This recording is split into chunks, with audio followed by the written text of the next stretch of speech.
Hello, and welcome to the third edition of the Tough Talk with Dr. D video podcast. I'm Dr. D. Today's date is January the 19th, 2008, and it's Saturday.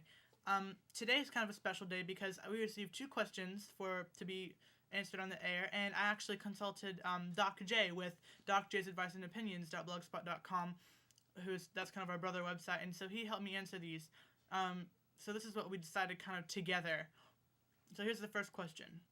This is from an anonymous watcher or reader or listener, whatever you want to say.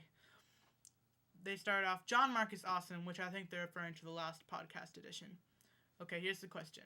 Okay, well, I like a girl, but I don't know her really well yet. I want to get to know her better, but I don't have any classes with her. Any tips on how I could get to know her better, and what do you think I should do?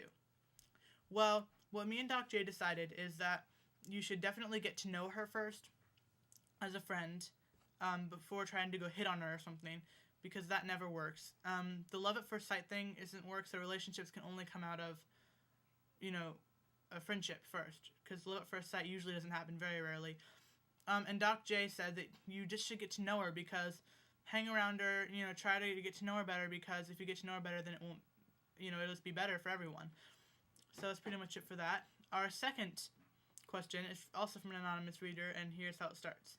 Dear Dr. D, I'm moving soon and I feel really bad leaving everyone. What should I tell them to comfort them? Please help me. Well, this is what me and Doc J decided. You should definitely tell them you're leaving, because that would be terrible if you left and they had no idea what happened. Also, there's other ways to keep in communication even after you've left. There's email, IM, chatting, blogging, that kind of thing. Even calling people on the phone, because a lot of times now phone services offer unlimited long-distance calling within the U.S. So that's really good too. But we also decided, Dr. J brought this point up, make sure to, not to make sure, but to understand that communication is hard, and you've got to work at it. You can't just let it happen to you. You've got to be the one to point the person. You've got to make sure to tell them, or make sure to call them, or make sure to email them, because if you want to stay in communication, you have to be the point person. So I think that's pretty much it. And now, in a few seconds here, we're going to tell you the winner of the Tough Talk with Dr. D video podcast edition number 2, Medical Word of the Day. One moment.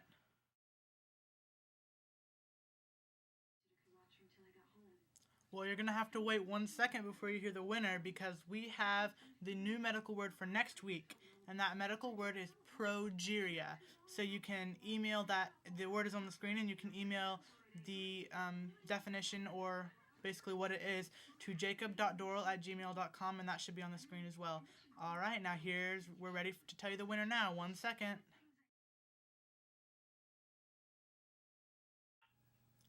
All right, here's the winner of last week's medical word of the week. The winner is Casey Greer from Wilmore, Kentucky, and she sent in, the word, of course, was prosopagnosia, and it's a facial recognition disability. It's actually kind of interesting, where they can't recognize other people's faces or their own, but they're not blind, they can see everything else, but they just can't recognize the faces. So their face is the same as everyone else's face, like in a picture. It's really weird. So thanks, Casey, for sending that in. And of course, there's still a slot open for the next winner for this week. So this is Dr. D signing off.